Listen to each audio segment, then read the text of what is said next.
Welcome to the Rebel Matriarch Podcast. My name is Samantha Sanford and I am your host, and I want to invite you into this session with an open heart and an open mind, because this is not just a podcast. It is a global movement, a global uprising, and this is a representation of what is truly possible and available to women today. Hello, gorgeous human beings, and welcome to the Rebel Matriarch Podcast. My name is Samantha Sanford, and I am your host. And ladies, I'm getting my mic out because I was disorganized. I am really fired up because I've just been in conversation with the amazing Kristen, and she has fired me up. And I'm like, this conversation is going to activate the fuck out of you women. And so this is like a pre-warning, because don't come into this conversation thinking it's going to be a pleasant, joyful journey of becoming. It is going to be fire. It is going to be angry. It is going to be the very activation you need to step up, to raise your standards and become the fucking matriarch that you were born to be. No more complacency, ladies. I have to say that Kristen and I met a few months ago. I was doing what I called the shame monologues in August, and it was a completely transformational experience for me. I literally went live for 31 days talking about all aspects of my shame in a group of women who witnessed me. And then Kristen she got on a call with me. She's like, what are you doing? I'm writing a book on shame. And then she's even gone in and done her own version of the shame monologues. And so this woman has so much fire and so much sass and so much wisdom. And I'm really excited to welcome you and her into this space. So thank you, Kristen, for being here. Thank you, Samantha. You know I love you. So I love what you're creating and I love what you're standing for with your work. So of course, yeah, I'm here for it. I love this. Thank you. Yeah, yeah. So women know a little bit more about you. What is it, before we get into the shame monologues and then the fire and the activation, who is Kristen in a nutshell? Yeah, stay tuned because I don't know, right? Yeah, Okay, who is I'm, Kristen I'm 1.0? yeah, we're going into probably 3.50. I was just telling Samantha, I was just telling you, I just turned 55 years old, and being on the planet for that long, right? Half a century, you have different lives. You have multiple lives, right? You have childhood, and then you have, teen and young adult, and then you have, wow, now I'm an adult. So it's like I have lived so many versions of myself, and it's spanned all kinds of hard stuff, and I can share whatever you want me to share about my journey. And at the moment, I'm really coming out of one of the hardest sections of my life to date. Divorce, coming out of the pandemic, getting really clear that my ex-husband and I were not on the same planet and hadn't been for the majority of our marriage. But, you do the thing because you don't want to disrupt the thing. And I think a lot of the things that I'm fired up about and quite frankly pissed off about are the so deeply subconscious conditioning that women have around so many aspects of just fucking being on the planet, just living as a woman, as a mother, as a wife, and all of the paradigms that we are just massaged into. We are asleep into, and we just don't even realize it.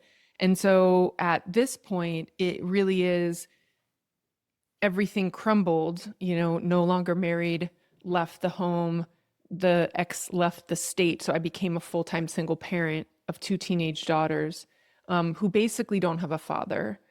He's just not interested in having a relationship with them and them the way that they want and need it.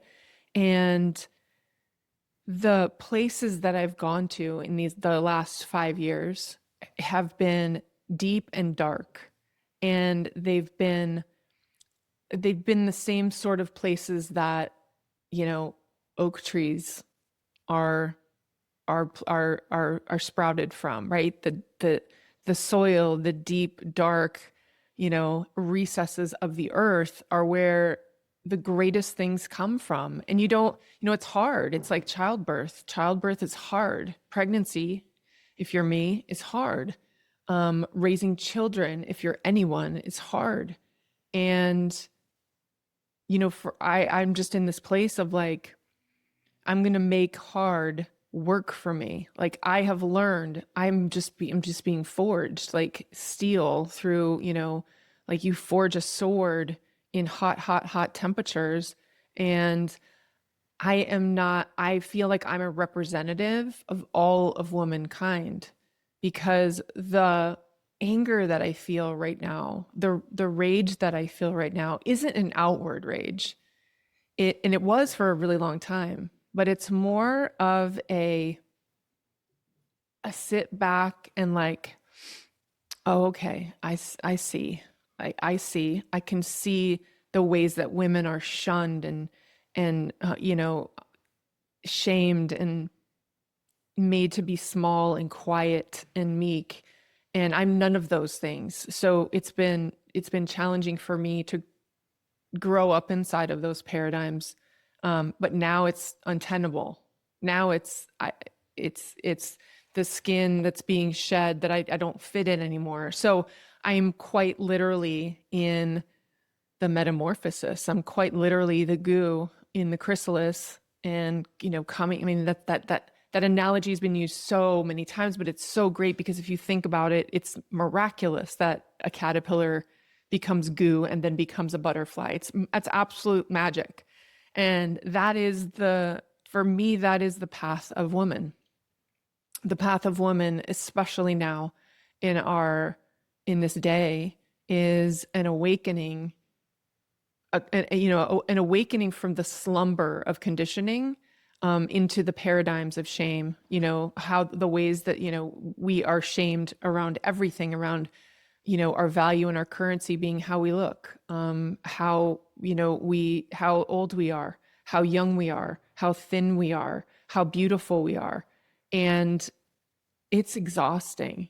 And especially at my age, I'm like, I have negative fucks to give. In fact, I want my fucks back. Like, you all took my fucks. I don't have any to give. I want my fucks back because those are mine, right? Like what I actually gave a fuck about for so long in my lifetime, over 55 years, that's what I'm pissed about. That's what I'm pissed about. That's what I think women get to be pissed about. Can we talk about that a little bit more? Yeah. Because there are women in the thick of it, right, at all ages, giving fucks about things that they don't need to be giving fucks about. And if we can prevent women from getting rid of giving their fucks away, then I think this is a really important conversation. Yeah. Do you want to drop some fucks that you were giving that we shouldn't be given? Well, let's just be like clear. I'm in the midst of like just even noticing all the fucks that I gave. Like, how do I look? Am I pretty enough? Am I thin enough? Do I have enough money in the bank? Do you like me? Am I too much? Am I not enough? It's like women can't win. Women can't win inside of this paradigm. Women can't win inside of this construct. And it is a construct. It is a very deliberate construct for women to be put in their place. And I mean, I'm talking, this for me started at 7 years old when I was in Catholic school and was being taught in second grade what we had to do to go into the confessional booth with the priest and confess our sins. I was like, sins, what are you talking about? I'm 7, I haven't done anything. I knew that was not of God. And then I was like, confession? I don't, what is this? And I could feel and sense at that age that this was a control paradigm. Now, at 7, I didn't have the terminology that this is a control paradigm. I just knew in my gut, in my intuitive, wise young self, who's absolutely pure. Why am I being told that I'm a sinner? Why am I being told that I have to confess these things called sins? I haven't done anything wrong. And that started me questioning everything. And the and now that's the thing that I think that's the place to start. The place to start for the woman who feels angst or anger or sadness. A lot of women will feel sad, which is covering up anger. Anger covers up fear. Like I implore the women listening to this to start to question what it is that they are continuing to agree to. Because when you're young, you don't have the option, right? You are raised the way your parents want to raise you. And then it takes something to say, well, wait a minute, that was my parents' paradigm, who I can guarantee you they got it passed down from theirs and theirs and theirs. Do I agree? Does this serve me? How does this feel in my body? Does it make me feel grand? Does it make me feel worthy and big and beautiful and full and whole? Or does it make me feel like there's just something else I have to do in order to be worthy, whole, full, accepted? And it's usually that's the version that we've been living in. The version of life that we have been living in is women are, fill in the blank. Women are what? They're less than, they're subservient to, they're property of. And I'm talking about old paradigms of marriage. We were property. We changed our names. And I'm not a feminist from that standpoint. I'm a take back your powerist. Yes. I'm less of a like, oh, men suck, as more so, less. That's not my platform. My platform is sovereignty. My platform is innate power that every human being on the planet, and trust me, men have their own version. Their own version is you're your paycheck. Your value is in how much, right? Like they have their own shit. I'm not a man, so I don't speak about it. But this like, it's the conditioning around being a woman, to me, it's catastrophic. It's catastrophic. And I'm glad that it's catastrophic, because that means that it can't be sustained. It can't be sustained because it isn't tenable. It isn't why we're here. We're here as sovereign beings. We just don't know it yet. We just don't know it. Yep. We don't know it. And I feel like so many women don't even know to question. And that would be the first step. And that I love that this is something that women can already take away. And even in the questioning, it feels uncomfortable, because it's like, well, what else is there? Yeah. So the questioning opens up a lot of other questions. And it's uncomfortable, because you're like, okay, well then what do I like, and who am I, and what do I want to be? And it's for the woman that's going to be exploring this aspect of herself, because you very much have done that. What other things came up for you as you started to question, like why am I even giving a fuck about the way that I look, and do people like me, and like why am I giving my fucks away? What other questions started to come up for you, that because it just gets you more fired up, right? Like yeah, it's when this is not this let me just preface this. Questioning your life and questioning the paradigms and looking at the fucks that you've given away, it's going to take a lot of courage. Mm-hmm. Like the most courage that you've ever mustered. Because the reason why people don't do this is because it requires a level of self-honesty that, I grew up with a mom who was like, oh, it's fine. So, right. We're just going to put a little bit of, frosting on that, shit cake, and just pretend like it's good. We're just going to pretend. So it requires no longer pretending. It requires digging into all the places where you are actively participating, which means you're actively giving it away. Oh, these are the fucks? Oh, I'm supposed to give these, not hold these true to myself. Okay, yeah, that's energetic, right? Like if I'm worried about who I am for someone else, I've given my power away. If I am worried about what something I say might provoke in another person, I've just given my power away. But this is what we're trained to do. This is what we're conditioned to do. So for me, it was religion very young. As I got into, young adulthood, it was sexuality. The biggest kind of thing that I pushed back on in my 20s was around how come men are called studs and women are called sluts? How come men can, fuck whoever they want, but women can't? Like chastity, purity, right? Virginity, all of it. Like, wait, why? And I would see this like, it was, it was double-sided. It was like, how? So I was like, well, fuck that. I'm not taking that. I'm not participating in that. I'm going to take that fuck right back, and I'm going to do what I want to do. And I had to, it isn't like I went around and slutted it up and felt like great about it, because the programming is still there. The walk of shame. Who does the walk of shame? Women in their heels and ratty hair and smeared lipstick. That's who. Men don't have walks of shame. And so, this kind of just started to pull to the surface the ways in which I felt this isn't fair. Why is it this way?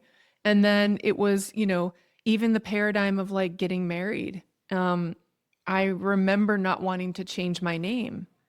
I love my name. And I didn't want to change my name. His name was really it was not easy to say, and it wasn't pretty. And I didn't want to change my name, but I did, because in the back of my mind, it was like, well, don't be difficult. Like, don't hyphenate. Like, don't do that to your kids. Like, just let's everybody have the same name. And I'm not, like I said, like, hear me that I'm not a feminist. Hear me that I'm a nonconformist, and that I'm a system questioner, and I'm a paradigm disruptor, and I'm a well, how come kind of a questioner. Well, why? How come you can do it and I can't? Like, that doesn't fly with me. And so those are the fucks that I'm going to take back. Like, okay, no, I'm not going to play that game, but I would still play my game, but shame was always there. Right? Because I'm bucking the system. I'm coming out of the system and being like, fuck you. And then in the back of my mind, I'm still conditioned. I'm still conditioned. You are a slut. I'm still a slut, but I'm still, flipping you the bird, but it still sits with you. It's still sat with me, and I have to work through it. I have to work through your like bullshit paradigm of how I'm supposed to live my life. That's the part about the fucks that it's time to take back. And for me, this is natural. For me, it's natural to question. For so many women, it's not.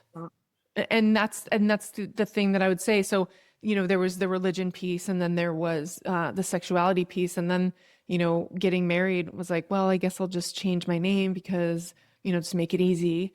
And hated that name. I hated it the whole time. Like, just hated it. And it wasn't even the name. It was the identity. What I had to actually, like, I remember, like, begrudgingly, but I didn't want to say anything. I wasn't saying this to my husband at the time, signing, changing my name from Lena, which is my last name, to his name. I was like, it doesn't really sound good. Like, in the back of my mind, I'm grappling with all the things, and I'm like smiling through it. I'm convincing myself that this is what we do. And it wasn't until later. And I even actually, in fact, changed my name for business because it was such a difficult name. It was like a C and a Z and an L and a U. And it was a really, really challenging name.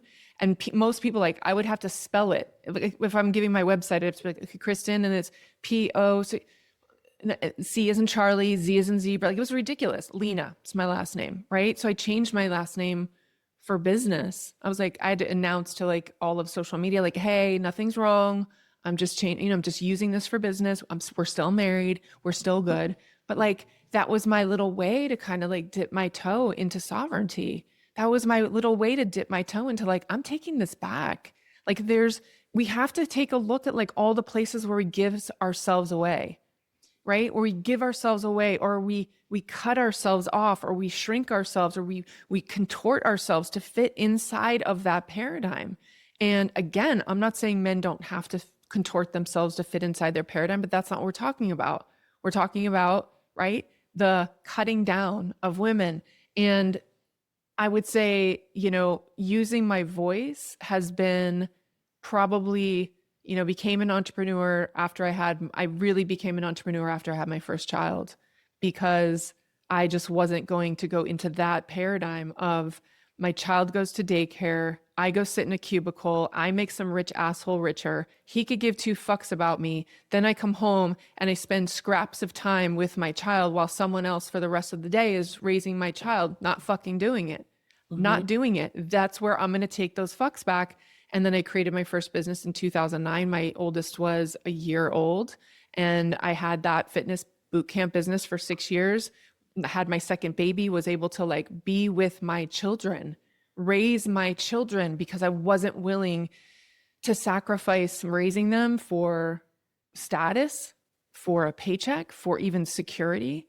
And it's just been it's just been the next thing and the next thing and the next thing. So using my voice, when I was married, I felt very tethered, because how can you talk about things like, changing your name and your identity and taking your power back, when, I just knew that would be a threat. I knew that would be a threat to the marriage, and I chose not to. So I've always felt, in my business, that it was something that I couldn't talk about. And when it's something that we feel like I can't say, and fill in the blank, I can't say this, I can't say I love sex, I can't say, I'm highly sexual and I'm probably non-monogamous leaning, right? I can't say that. I can't say those things if I'm inside of this paradigm, which that shit doesn't fit in there. And so it's been, those are some of the fucks that I've had to take back. And quite honestly, going through a divorce has, it was mutual. And, some people have asked me, well, why, if you wanted this, why are you so sad about it? And I'm like, well, I had this identity, right? I had an identity that I fed into, and it served me for a long time. Family of 4, a wife, a homeowner, mom, wife, all the things. And all those identities, disintegrate and they don't disintegrate instantly. It's quite a process to let them go. It's quite a process to retire them and allow them to take your grip off of them, as if your life depends on it, as if you're, we cling to identities, and identities are fleeting. They really are. Like I said, I've lived multiple versions of myself in this 55 years, and I'm every single one of those. I'm still every single one of those, but not actively. It's not an active identity. So it takes a lot of courage, and it takes a lot of, it is, I don't even know if it's courage. It's commitment, it's commitment to something truer, deeper, and more authentic for yourself as a human being, as a soul, as an entity, as a sovereign. I'm me, right? I'm a mom, I was a wife, I'm an entrepreneur, I'm a friend, I'm a sister, but who am I? And even when you asked it at the beginning, who are you?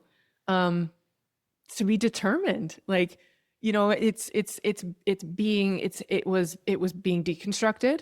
I started deconstructing my marriage in 2020. I was looking at how do we get here, and looking at a lot of, past traumas and absent father and ways that I sabotaged, the thing, and the things that I never really wanted to participate in anyway, like the name, right? Like this kind of traditional, aspect of partnership, but I could never talk about it, because the hardest part about questioning a paradigm that you're actively in, even if you don't like it, and there are aspects of it that you're like, I fucking hate this, it's interwoven with so many other aspects of your life. So if you pull at one thread, if you start to pull at one thread, it's going to unravel a whole bunch of other stuff in your life. That's where the courage comes into play. Like you really have to stand for something greater for your life while you're on the planet, and know that like the truth will always like come out. It's either, are you going to live it actively while you're still here, or is it going to be a deathbed thing? Is it going to be that thing that you're like, I can't believe and I think that's one of the gifts of age. Like one of the gifts of being 55 is I get to look back and be like, yeah, I'm not fucking bringing that to the next, 10 years. There's a gift there. And every time that we go through a fracture or a letting go of an identity, it hurts, it hurts. It's hard. It's, we get attached. But in the space, we were talking about this, I think before we recorded, like I'm in the void, right? Yeah. And the void is the most powerful place to be in. It's the most, it has the most potential, the most possibility. And it's in the unknown that magic happens. It really is. Like we don't see the magic that happens inside our body. Just like we don't see the magic that happens when a seed gets planted deep within, and 7 years for bamboo, right? Like the seed gets planted and 7 years later, it breaks the surface of the soil. That's a long fucking time. Yeah. So this is not the path for the faint of heart, but you're a woman. You are a woman. And so what I choose right now to say to you and activate within you is a knowing how powerful you are. There is something within women that is otherworldly, right? We are actual physical creators of life, whether you have children or not. But for the matriarch, when you create life, when you create anything, it's like, it's exhilarating. Like it's a self-expression, right? It's like, wow, I have manifested creation. And if you're an entrepreneur, if you're an artist, if you're someone who creates, it's the most amazing gift. It's the most amazing gift. And it's one of the most powerful things that women are capable of. And I think there's a glimmer, because I know this, there's a glimmer of I'm meant for something inside of every single human being. It's what else is there? And for me, that question happened way, way early on in life. Like, why am I here? And I remember when my youngest daughter was 6, she looked at me and she was like, it was the cutest freaking thing. And I was like, oh shit, she's one of them. She goes, what is this? And I was like, oh yeah, girl. I was like, yes, she's one of them, right? Like, what? And I was like, it's okay. It's just like, it's life and you're human. But she was questioning it. So it's being courageous enough to question how authentically you're living and how sovereignly you're living. Like how authentic are you operating in your life? And if you're not, which quite honestly, the women who are drawn to you, Samantha, are on a path of like, I want my fucks back, right? Like there are women who are matriarchs and they're either fed up with, playing small, or they're tired of feeling less than. And the conditioning is fucking fierce. The conditioning is really strong, and it's systemic, and it's cultural, and it's ancestral, and it's here, and it takes something. And the first step it takes is for you to say, well, what is it that I actually want? Like really, like, what is it that I actually want outside of anyone else on the planet, outside of my husband or partner, outside of my children, outside of my mom, my dad? Like, what is it why am I here? I am an actual sovereign being. I'm one of the, one of the human beings on the planet. And I think that too many women defer. You know, we play Wow. this game. Yeah. It's and again, conditioned to kind of look, well, what do you think? The fuck do I know about your life? Like for real, but like we individually, we have to get there. And usually it's something that's like life altering that has us go, hold on a minute, and rattles us out of the sleepiness, like rattles us out of compliance and just, compliance, but also there's a like I'm just condoning everything. I'm like a leaf on the wind. Like I'm at the effect of like, oh, well, whatever my husband says. We have this it's all, this is not how this shit is supposed to go. This is not how this shit is supposed to go. We have to remember how powerful we are. We do. And that's why these conversations are so important, because I can feel a lot of women who are tuning in. Some are on this path, and so they're getting fired up. And then some are like feeling really uncomfortable and may have even turned off the podcast. Maybe. Because it's like, this is too much. This woman is just so angry, right? Maybe she just maybe she needs to, I don't know, get some loving or something, right? Yeah, she probably does. That's probably true. It is true, right? It is true. Well, and let me say something about that. That's actually part of it. Like that's actually part of it. So let me talk about the shame monologues. Yes. I went through, so as I'm coming out of this divorce, I'm having a whole lot of fun. Okay. We don't need it to be like an X-rated podcast. It doesn't need to be, but I had a whole lot of fun, and I experimented with a whole lot of dynamics. And I still want to experiment in my future with a whole lot more dynamics. Why? Because I'm here for the experiences. I'm here to experience life to the fullest. I believe that is like a divine choice. I believe that like we're here to experience all the things that we can. And a lot of the experiences that, we have at our disposal are outside of the box of like, well, no, you can't do that because you're a mom. Well, you can't be sexy. You better shut that off. Like, that's not right. So yeah, do I need to get laid? I absolutely do. And not because for actually a much deeper spiritual reason, because the biggest source of shame, there's the top, I would say like the four things: body shame, sexual shame, religious shame, and I mean, there's just so many little like, and there's age shame, and there's, all of the things, but there's so many interwoven shame conversations that women are just bound by. And so, yeah, I do need to get laid. I absolutely do. And that shouldn't be a source of something that makes me like, do you know what I'm saying? Like that should be a source of like, girl. Cause why? Cause that's a source of power for you. Yep. Not power over. I'm not here to empower over men. That's not what I'm saying. It is a source of power for me to tap into my own sexual pleasure. But that is not something that we are taught, because if we actually knew, not just childbirth, but the fact that we are the only human species, right? Not men, just us, who has an organ on our body, the clitoris, that is primarily only purpose is pleasure. There's no other biological function for the clitoris. That's got to tell you something. There's keys, there's codes inside of pleasure.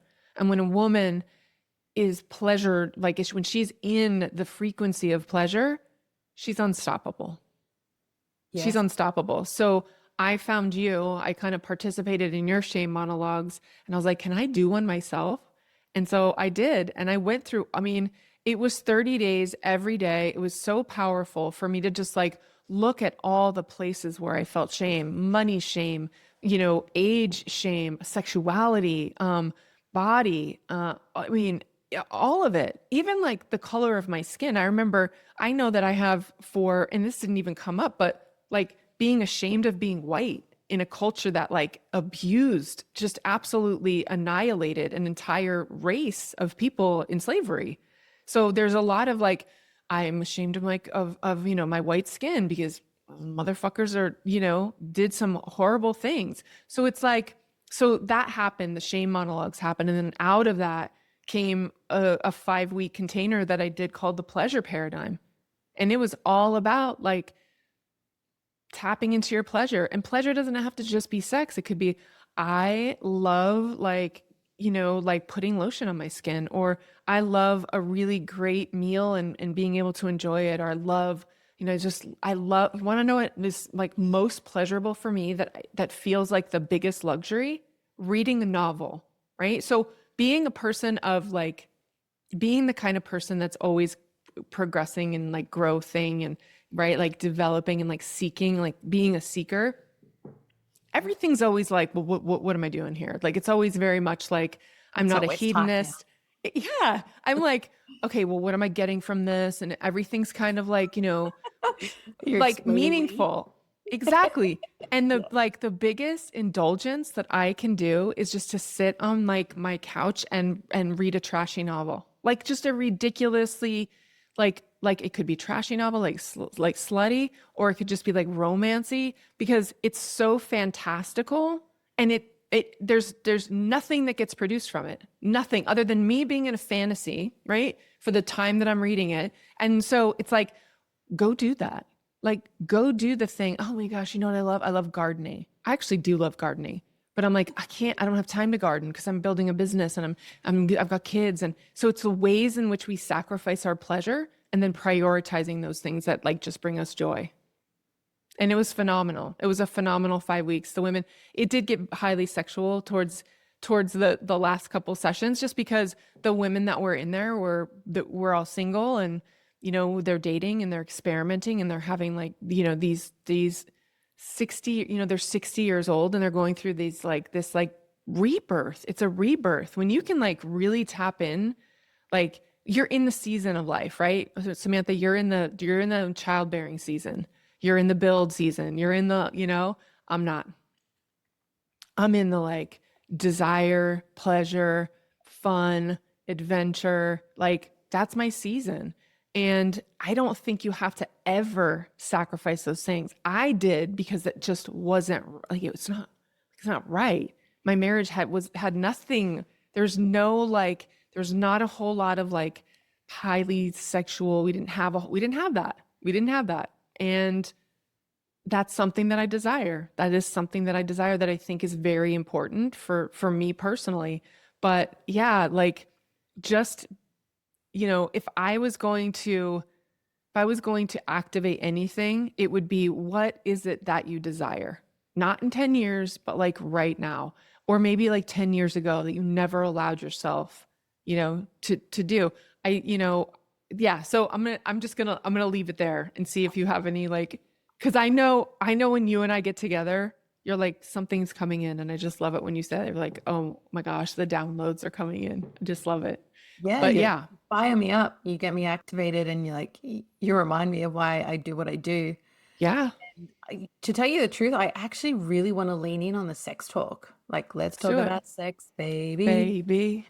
Because you're talking about it, and I'm reflecting on myself. I'm reflecting on the women in my life. I'm reflecting on religion. I'm reflecting on society. And I'm just like, I feel like there are a lot of women walking through life in a relationship so disconnected from their pleasure, so disconnected from the pleasures of sex, right? Like, Yep. pleasure, yes, I love your pleasure conversation, and I love that pleasure is everything and anything that brings you joy.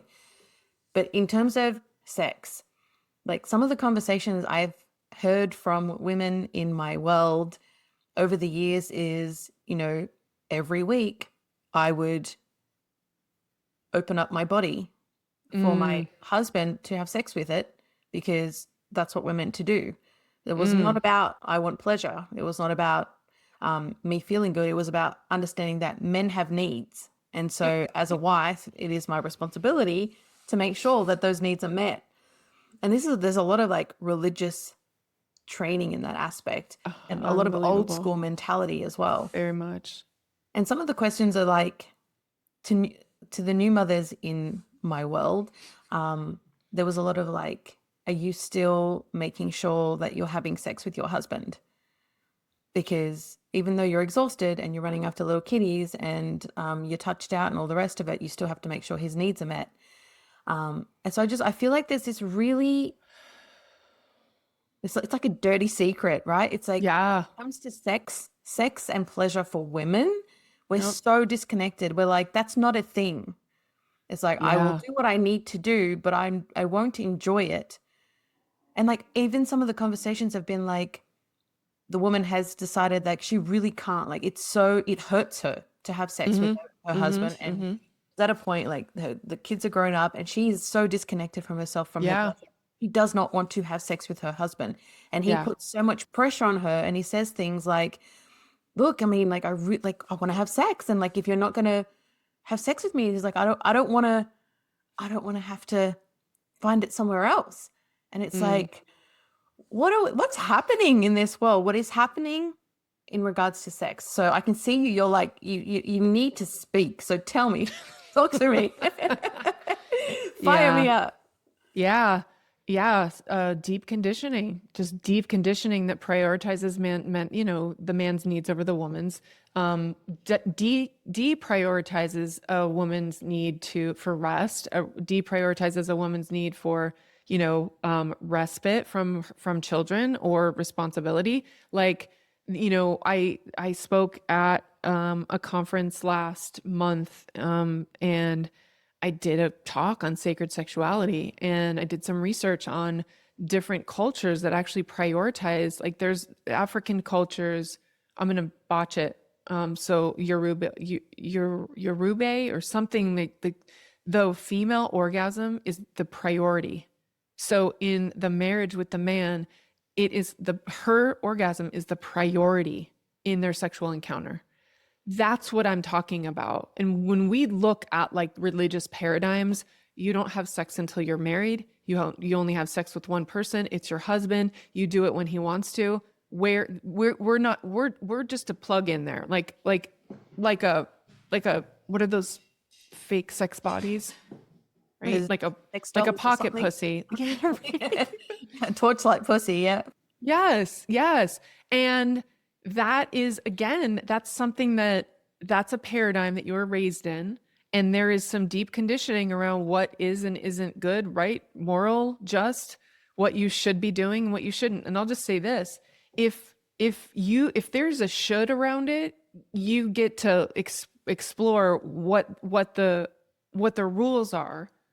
And you actually are responsible. And this is the thing that I think that I didn't realize, that I realized later in life. And like, so when I was about 52, when I started dating again, 52, 53, and I was like, I am no longer going to be at the effect of a man's orgasm in order for me to have one. So I started to get really, really curious and intimate with myself and figure out all the ways that I can orgasm.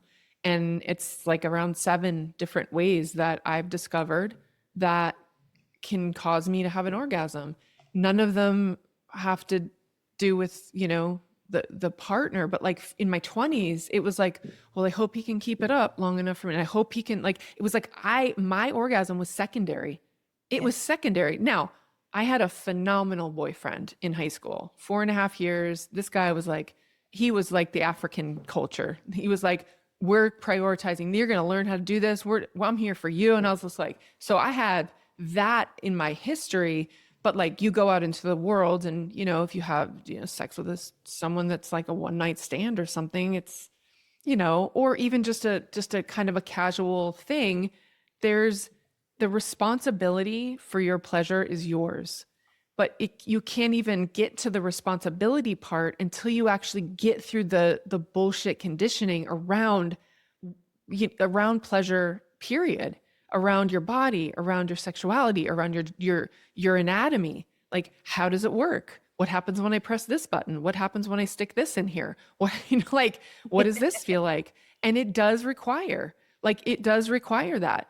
And, like I was saying, I created this pleasure paradigm where for, 5 weeks, And I gave them a menu every week. Like, how about this? Try this. Try this. Read a sexy book. Turn yourself on. Like because when we're in those childbearing years, it's so sleep deprived, and we deprioritize ourselves. And I think there's a level of that's healthy. And I also think that there are things that you can do inside of your own relationship that's like, I'm going to go over here and I'm going to spend a weekend by myself, or I'm going to spend a weekend at my sister's, or I'm going to, do something. But I would say this to women who are in this phase of life: don't let it die off. Don't let your sexual center die off completely. Prioritize it. Like, it has to be something where it's like, there's probably going to be things that are needed in order for you to prioritize it because you have young children. And, especially if you're breastfeeding, like, you are literally, you're literally a human feeding tube, right? Like, that's your job. Like, that's you signed up for that. That's your job. Yep. And at the end of the day, you'll allow, you get it to come back, but it's a conversation too with your partner. It really is a conversation too with your partner, because for me during those years, it was just guilt. I mean, it was just guilt. I was always let's just put it this way. I was always the pursuer in sex in my marriage. Hated that because it just was always like forms of rejection, because we just did not have the same sort of sexual appetite. But like, if you guys have something, if you have good connection before kids come, you just have to like hone that and grow that and make sure that that's priority. And at the end of the day, I'm going to tell you, if you're a woman in my like age bracket, you're going to have to go start exploring your own body. If you haven't already, you're going to have to start really, you are the command center of the ship of pleasure in your body, and figure out what looks good to you. So I would recommend, there's some really good, there's this app called Quinn. If you haven't heard of it, it's Quinn. I think it's TryQuinn, TryQuinn.com. And it's audible, sexual like stories. I love. It's phenomenal. And if that doesn't turn you on, then you need to go to the doctor, like for real, because I've read, let's call it, I've read porn, I've watched porn, I've listened to porn, and I like it. I like watching other people have sex. It's very much a turn on. However, traditional porn is made for the male orgasm, not the female orgasm. Correct. So TryQuinn, I believe, is like, it was originally made for women. Now it's like, it's all kinds of, it's all kinds of ways that you lean.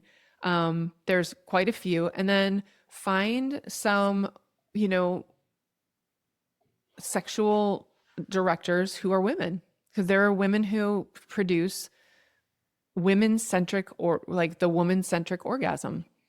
And in fact, like, I've even thought of like, I should really probably do something in this area. Like, I should probably, I feel like you should. I really do. And when I tell you, like, I don't know what's coming, but something is coming, I'm telling you, like, it's gonna be something like completely like left field from what I'm doing, like what I've always done. Yeah. But this is just to me, it isn't about the act of sex. It is about the act of allowing. It's about the act of allowing and giving permission and receiving and being adored and being the source of your own pleasure. Like, at the end of the day, you're the source of your own pleasure. And that could mean, like, I could never be verbal about what I wanted. Why? Because A, I was too intimidated. B, there was all this like talk, like, you don't do that. And then C was like, I don't know, because I've never explored it. So take your time, explore the hell out of your body, do some research. There are cultures that have celebrated female sexuality, and, but do your own, it's your body. Get really curious, spend time whenever you can, getting to know it. And it is strange after you have children, because you're like, this isn't really a sexual vessel anymore. It's more of like a human vessel, and it doesn't really look the way that I want it to or feel the way that I want it to, because things change and shift and stretch. And you're just like, even just having sex for the first time after children is like, it's just weird. And men can't understand that. So, I no. So it's something that I would just implore women to just prioritize, really get curious about how your body operates and what makes it feel really good. And there's a lot of really great books out there. And there's a lot of really great like stories. And when I say books, I mean like smut books, like explore like different types of like sexual experiences. Even if it isn't something that you're exploring, but explore what turns you on. Like Yes. explore what it is that turns you on in a story, in a narrative, like the tension, right? Like the thing that women love the most, the thing that's so alluring is like the thought of, and where my imagination could go, and oh, what if he does this? And it's like you get to harvest that. Like you get to actually plant those seeds within yourself and explore that. And you'll be like, "Ooh, I didn't know I would like that," but until you do, you won't know. But this is really a source of like, and it isn't just about the sex. It's about, I'm prioritizing myself. Like at the end of the day, it's you prioritizing yourself, your needs, your desires, your wants, and your requirements, and I'll just say this. There was, I was doing an interview on a summit, and I had this woman, and she said, listen, there's what I desire, and then there's what I require. And I was like, oh, I am stealing that. Like, Yes. So yes, there's what I want, but then there's like unequivocal, hard stop. I require this. Get really fucking clear what it is that you require. And never stop asking yourself that question. It's like desires like, ooh, I would love to. Oh, I want that. Requires like unequivocally, this is a must. Ooh, yes. I feel like I need to steal this as well. That's really powerful. Mm-hmm. And there's two things. The first one is Kindle Unlimited, ladies. Jump on Kindle Unlimited. I think it's in Australia, it's like maybe $14 a month. I don't know what it is in the US. And like, because I'm a big advocate for reading smut in terms of exploring sexuality, Yes. in terms of exploring pleasure, because we don't talk about it. Nope. It's unexpressed. It's unexpressed. It's shamey. Yeah, and there's no opportunity to experiment. Yep. And I've experimented with porn, but exactly like what you said, it's man-centered. And so in watching it, I'm like, oh, well, she's You're like, so that irritating. wouldn't feel good. You're like, can she that not would not like, feel, that doesn't feel good. It doesn't do anything for me other than make me really angry. Yeah. And feel like, holy shit, I can't do any of that. That like, but yeah, Kindle Unlimited, jump on that, and the access to sexy books is untapped, and it will be, you'll have so much fun. Yeah. Okay, you just gave me that because I'm like, yes. okay. You didn't know? Yeah, Kindle Unlimited. And thank you can read as many books as you want. And there's so many on Kindle Unlimited. Some you have to pay for, but there's like literally thousands and thousands. And I'm like dark fantasy, anything and everything. Anything. And this is, again, this is going to take a bit of courage, or a lot of courage, because we are bumping up against all of the conversations that, this is dirty, this is wrong, this is immoral, this is, question the things that are coming up that are shaming you. Question everything that sounds like should or should not. Question all of that, because that is not the truth. That is not the truth. And question it. Absolutely. I love this. And you know what? And it kind of like ties back into what we were saying before, when I was like, you're an angry woman and you just need to get some right. And I'm like, and you're like, actually, yes, I do need to get laid. Actually, I do. But I'm like, can we imagine just for a moment a world where a woman's pleasure was prioritized?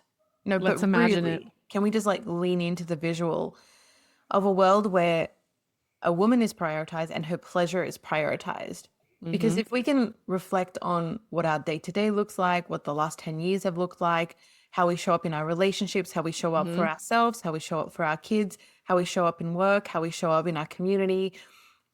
If we were in a constant state of like bliss and feeling pleasured and feeling like being tended to, Yep. we would be showing up so differently and the world would be Absolutely. responding to us so differently. There Absolutely. would be less tension, there would be less stress, there would be Yep. less fighting, there would be less miscommunication, and we would actually be leading as opposed to surviving or Yeah. coexisting. Yeah. And if you think about the turned on woman, like she's powerful, right? Because think about how sovereign a turned on woman is. She's like, I don't need anything, Mm-hmm. right? And then how magnetic she is as well, right? Men respond to that. But like turn on in all aspects of your life, right? I'm turned on by my business. I'm turned on by my marriage. So what would it take? Like really, really do an inventory. You know, if I'm really, suggesting something on, well, how do I do that? Take an inventory. Like take an inventory, just like what Samantha you said was like, I'm doing this and I've got laundry and I've got breastfeeding and I'm an entrepreneur and and it's like, ugh, I'm tired, right? Yeah. Like I'm tired. Have the conversation with your partner, your spouse around what it is that you need to feel turned on. Because the man who sits there and says, hey, I want sex is lazy and isn't in partnership with you. But you have to actually say, this is actually what I want. And it will require you to get really connected to what sounds fucking delicious. Oh my God. And you want to know what might turn you on? Having your husband do the damn laundry. That might be the thing that's like, come here. You just spread for him because you're just like, fuck, thank you. And I'm not, I'm, it's funny, but I'm actually serious because Yes. think about the stress and the mental load that you're holding. When that's alleviated, you're open. When that's alleviated, that stress is like, okay, there's 3 words that I realized that I wanted to hear from a man that I never heard in my marriage, not in the way that I wanted it to land. The 3 words are, I got you. And what that looks like and what that feels like is like, don't worry about this, babe. Like, don't worry about this. I got this. I got the kids, or I got the finances, or I got, your bath. Like men want to care. They want to take care of. They really do. We have to allow them, but that requires that we actually allow them to help and that we say what it is that we want. And then we co-create with them. Like, what sounds so fucking delicious? Getting the kids to bed and blah, blah, blah. Like whatever it is where you're just like, I want to create a fantasy in this moment right now, given our current situation and our circumstances, Yes. but you're responsible for it. You're responsible for communicating it with him, communicating with it to him, and you're responsible for how you want it to go. Like, and I wasn't like that in my relationships. I was always waiting for the guy and never communicating what I wanted, ever. And when I did, it was in a state of like frustration. Like, how do you know? You know this. Like that was like, Yeah. and this is what I started deconstructing from like all of my relationships, not just my marriage, but like expecting, you to know, expecting you to take this action, but not communicating it. So when you start to really get in tune with your own body, your own feelings, your own pleasure, when you own it, when you're like, oh, this is mine to own, then you can start actually speaking to it. You can actually start asking for it. I love this. Mm-hmm. And it takes practice.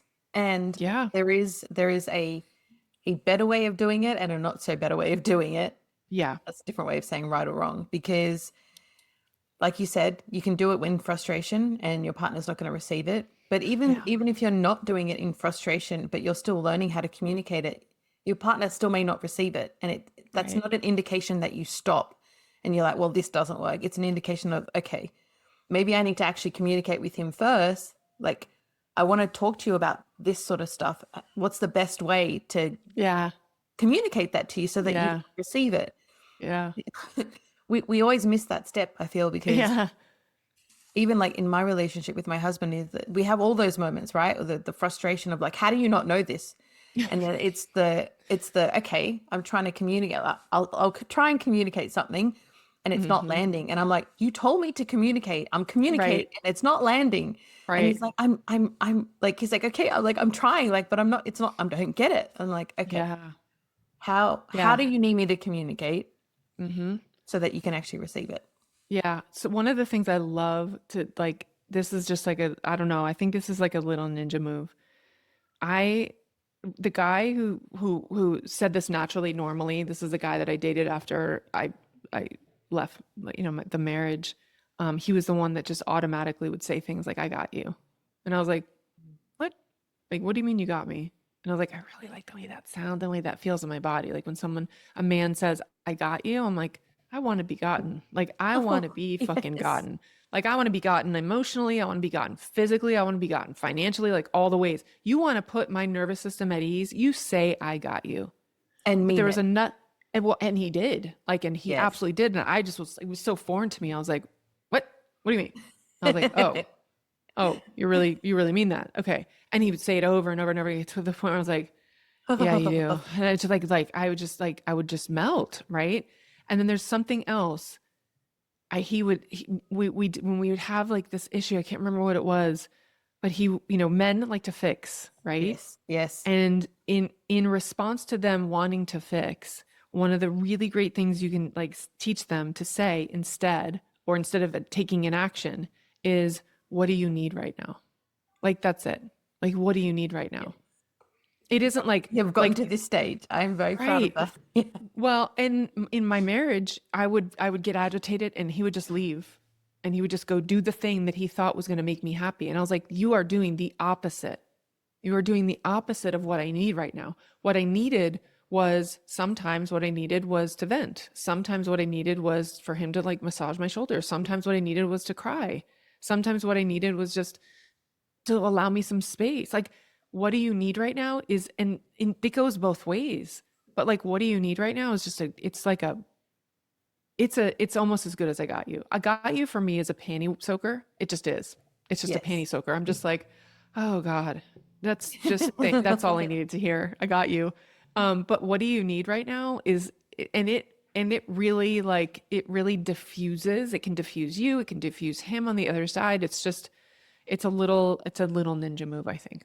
I think it's a great one. And I think it's really helpful for men too, because they're like, they want to fix it. And you're They like, just automatically go not into getting fix. it. And they're like, yeah, if we teach them that phrase word, which Liam uses all the time, and I use that with him as well. It's like, Hmm. what do you need right now? Like, I love it. how can I help you right now?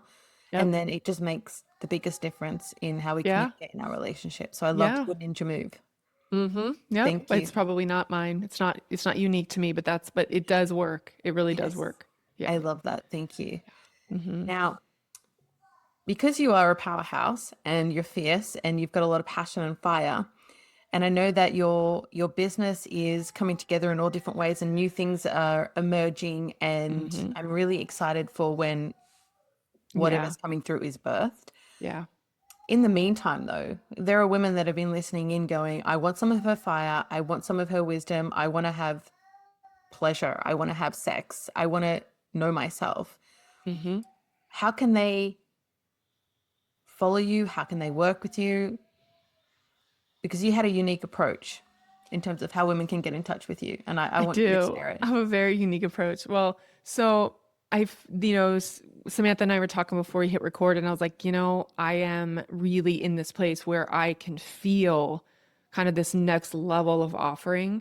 I've been an entrepreneur for 13 years, and this is my expression in the world of how I want to serve, right? This is how I want to serve, is like working with people. I wrote something that I grabbed off my wall, and I want to read it because it encompasses the essence of what I am here to provide. And this is what I wrote. "You don't hire me for strategies or formulas. You hire me to become activated to who you are. You spend time in my energy and experience the greatest version of yourself. You hear my words, the tone, the pitch, the volume and cadence, and you're moved by your own brilliance. You see me and think, yes, that's me. I'm in here. The real, true, fierce, bold version screaming to come out, I activate her. So that is like the essence of who I actually am. I am an activator. Like, Samantha, before I was like, I'm fucking pissed off. And she's like, okay, all right, okay. And she's like, ooh, and I'm talking about all the things, the things about women and the things about aging and the things about, weight and body image. And she's like, okay. She's like, you literally said, I am activated right now. We hadn't talked about that word, but like, That's right. that is what people in my energy, like people in my presence, get activated. So what it looks like, I don't know. By the time this recording hits, I work one-on-one. I have worked one-on-one with people before. But what's coming, and I'm happy to activate. Like I'm really, really happy to do that. But here's what I'm going to offer. Putting out here is I don't know where I'm going to be, meaning I don't know where I'll be. Like find me on Facebook or maybe my website. Like I have a website and you can check it out, but I'm going to actually give you my cell phone number. Like I was like, I want to just give my cell phone number. And if someone really is called to be like, I need you to fucking activate me, we'll come up with like what the fuck that is. Where do you need to be activated? And we'll figure it out. But like, you'll get my cell phone number. That's how you want me to give it to him right now? Like put it here, or you want to like, I'll put it in the show notes.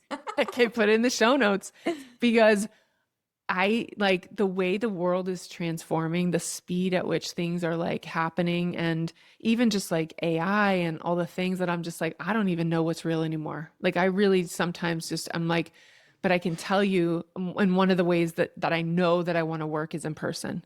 Like I know that I actually want to work in person with people, belly to belly, sharing energy. Like you think you're activated now by listening to this podcast or being here with me. You have no idea. Like you probably do, but like in person is where sharing energetics, sharing space, sharing vibration, like that is the next level of, I think, the work that we're all supposed to be doing with each other, quite honestly. Like it, this whole virtual thing is very convenient, but it is also disconnecting. And so I desire and will be looking at platforms for, programs or however I work with people, it's going to be in person. I feel this so much. We're literally talking about buying a farm. And I was like, well, we will buy a farm as long as we can build out some sort of retreat center, because Yes, girl. I need to be doing in-person events. Yep. Like it's all coming together. We're just going to make it happen, because every time you and I talk, or you're just like, I was just talking about that. And I was like, oh my gosh, like it's always like that. Yeah. And that's how we met. We met because I was like, who's this girl talking about shame monologues? And I'm writing a book called Shameless. Yeah. Yeah. I love that so much. Yep. Now, normally I ask for like a piece of wisdom or practice that women can start using straight away. But I feel like you've given many. However, is there one small strategy that you feel that, because it can be overwhelming. So what's like one small little step or a piece of the puzzle that women can start today? Yeah. I think the piece of this whole puzzle, it like all of it depends on being in a space of self-trust, being in a space of like, what would it look and sound like to find my own voice? What would it look and sound like to sit with whatever is so and tap into the truest voice within me? Not the conditioning, not the programming, not the paradigm, not my mom's voice, not my culture's voice, not my husband's voice, no one, not even my children. Like tapping in, there's intuitive wisdom inside of each and every one of you. And I would say, whatever you need to do, because I'm not going to tell you there's one way to do that, but whatever you need to do to tap into self-trust, to tap into like something within you that's at the core of you and who you are, focus on self-trust, like really work on like, what does my own voice sound like? And for me, it starts with the question, what do I want? And if when you ask yourself what you want, the answer that comes back is, I don't know, you have work to do. And I don't mean that like in a degrading way. I mean, you have given everything away. If you can't answer, what do I want? Start there. Start there, journal every morning. What do I want? What do I want? What do I want? And it will start to come out. You'll start to hear yourself. I've had so many women, even men, like I would ask my ex-husband this all the time. What do you want? And he would say, I don't know. And that is a deferring. There's a deferring that you're doing that someone else has the answer for you. That's the fucking programming. That's the thing that you have to disrupt. So whatever it takes for you to figure out what it is that you want, ask over and over and over, what do I want? What do I want? I don't fucking know. Like, have a conversation with yourself and you will emerge. Oh gosh, yes. Yes, please. More, please. Thank you. Thank you. I love Yeah. that. And do you feel like there are any final words that you want to share, or do you feel complete for today? Yeah, I feel complete, and it's a call. It's a call out to women to stop believing in the things that have been told to you. Like, stop believing that you're small, and stop believing that you're insignificant, and start focusing really at like, and even it isn't even like stop believing that, is question it. Yes. Am I small? Do my needs not matter? Am I insignificant? If you ask yourself the question, you know it will come back. Of course not. Of course not. And if you have a faith, if there's, meditation or there's prayer or whatever it is, like, tap into that. For me, it's tapping into like the highest version of myself. The highest version of myself, all things are possible. I am the grandest. I am God incarnate. Nothing is outside of my reach. The only way that it would not be in my reach is because I'm programmed to believe that it's not. I love this so much. Thank you. Thank you so much for being here on the call. I feel like there's another call coming soon, but yay. Thank you for activating the women, and thank you for activating me. Thank you for having me. I love you. I love you too. Thank you for being here, gorgeous woman, for rising with us, remembering with us, and refusing to shrink inside a world that benefits from your silence. If this episode moved you, cracked you open, or reminded you of who the hell you are becoming, share it with a woman who is ready to rise too. I want to invite you to follow, subscribe, and leave a rating so this message becomes too loud, too wild, and too undeniable to be ignored. The movement grows because of women like you. Women who choose truth over comfort, liberation over obedience, and voice over disappearance. You can connect with me, Samantha Sanford, at Rebel Matriarch, and all links to our guest are in the show notes below. Until next time, stay rooted, stay rebellious, and remember, the world changes when women refuse to disappear.